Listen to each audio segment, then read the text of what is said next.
Yan po, magandang araw sa lahat, magandang gabi sa inyong lahat. So mga kalingap, isang mapagpalang araw po sa ating lahat. So ngayon po, gagawa lang po tayo ng video, no? Patungkol ito sa mga nagtatanong bakit daw wala pong episode 13, no? Sa mga umaasa. At bakit wala si Joy doon sa birthday ni Kuya Brooks. Hindi namin nakasama kanina kasi dumating kami doon kanina, kami ni Kalingap Rab, wala po si Joy. Ito po ang mga sagot, mga Kalingap, no? Pero bago natin sagutin, bago natin sabihin ang totoo, huwag po natin kalimutan, suportahan natin si Kuya Bal, si Kalingap Rab at si Ate Edna, mga Kalingap, no? Suportahan natin. At siyempre po, no, mga Kalingap,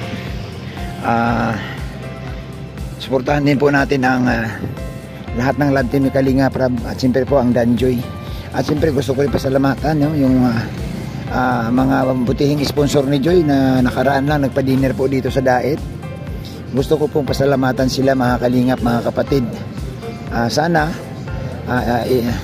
makabalik silang ligtas sa kanilang lugar at maayos po, mga Kalingap, mga kapatid. So ito na, no, ang ating pag-uusapan ngayon. Ito yung tungkol doon sa mga hahanap kay Joy, you know? Kung inyong mapansin sa mga live po ng ating mga kasamang mga supporter ng Danjoy, mga content creator, umaasa talaga sila na darating si Joy, no? Ngunit ang isang nakakalungkot, hindi si Joy nakarating. Ano ba ang dahilan? So ang dahilan, mga Kalingap, mga kapatid, busy si Joy sa pag-aaral, no? Alam niyo naman siguro na si Joy napaka-busy sa pag-aaral. At ito yung unang araw ng Lunes na sila may pasok na, kasi kung matandaan ninyo, mga Kalingap, wala silang pasok ilang mga araw kasi nga may bagyo. So si Joy nakausap naman natin, no? Talagang focus sa kanyang pag-aaral. So kanina, sa mga dahilan bakit wala siya, may pasok po siya itong araw ng Monday. At ang araw ng Monday, mga Kalingap, mga kadanjoy, ito yung araw ng busy schedule si Joy. Mula umaga hanggang maghapon na po yan ang kanyang pasok, dahil nga yung kanilang lunch break nasa laboratory din daw siya para mag-research. So hindi po ni Joy magawa na lumiban, no? Lumiban ng pasok para lang pumunta sa birthday.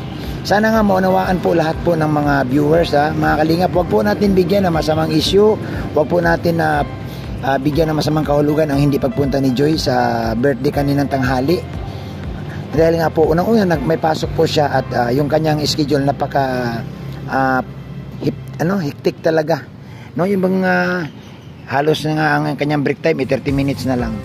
So yan po ang mga dahilan. So sana po wag naman po, no? Wag naman po natin, wag po tayong magtampo. Sana unawain pa natin si Joy, no? Unawain natin siya bakit hindi siya nakapunta, no? At siguro naman maunawaan ninyo yun, lalo kung kayo may mga anak din, na yung ating mga anak ay halos hindi mo na pwedeng utusan dahil nakatutok na lang dyan sa kanilang mga ginagawa at sa pagpasok sa school. Alam nyo naman, no, batid nyo naman na si Joy talaga, mas inuuna niya ang pag-aaral kaysa unahin ang ibang pupuntahan, lalo na kung kailangan siya sa school may tatapusin.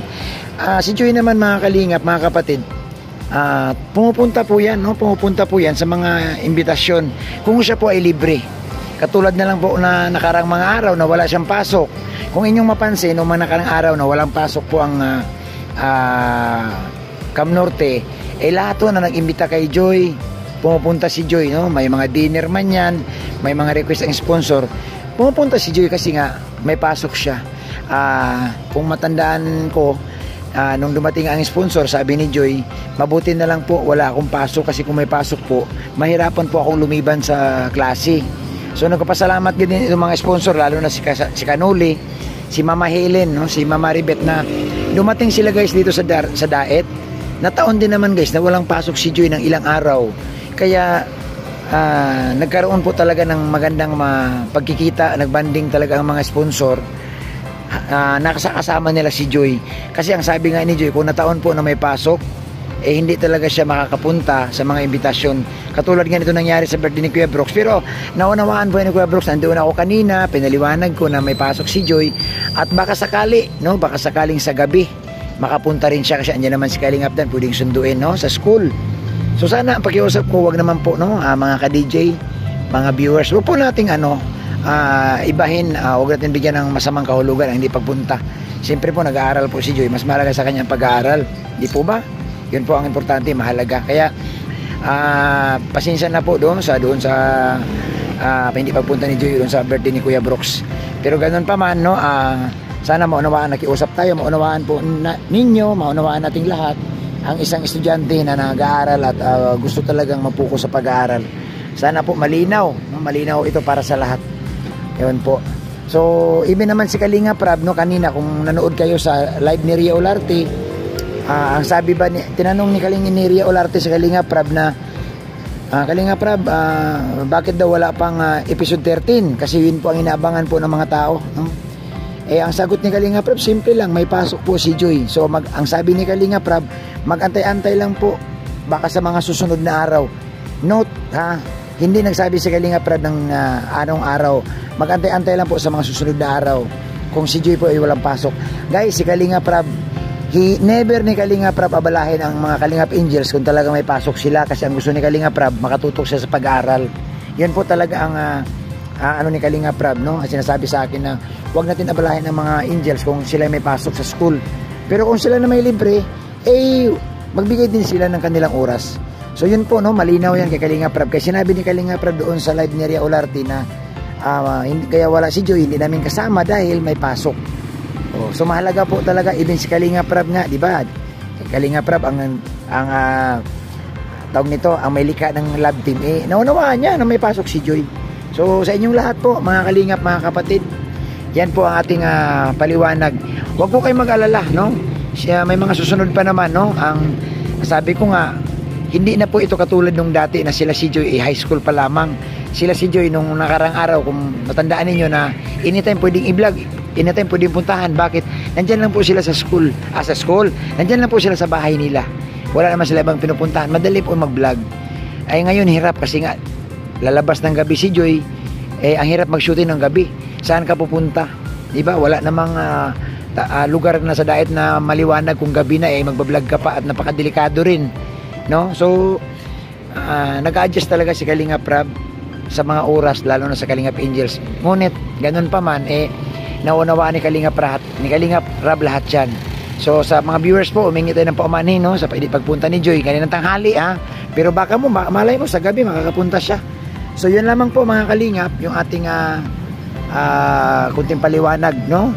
Salamat po sa inyong lahat, no? Salamat po muli sa sponsor ni Joy, no? Salamat sa inyong lahat, no? Sa mga nagtatanong, yun, nag-dinner po kagabi. Nakadalawang dinner po ang Danjoy bago sila umuwi sa ibang bansa. So thank you po sa Danjoy Kilig Overload, no? Sa grupo ni Mambupil Mayura, na nakapunta po si Ma'am Marie, si Ma'am Helen, at saka si Sir Noli. So salamat sa inyong lahat, guys. Suportahan po natin si Sir Noli sa kanyang channel, no? Suportahan din po natin ang lahat ng mga supporter ng Danjoy. Sa Team Brook, support natin. Siyempre po, guys, no, shout out po at salamat sa mga solid sponsor ni Joy, si Ma'am si Tita Ganda, si Ma'am Carmen, no? Salamat, si Ma'am De Leon, thank you so much sa patuloy na pagsuporta. Guys, abangan niyo po ang ating pang mga update sa Danjoy. At yun nga, pakiusap natin, hashtag DJ, no? DJ attitude tayo, guys. Mag-aantay, mahinahon, kalmado. Thank you so much and God bless.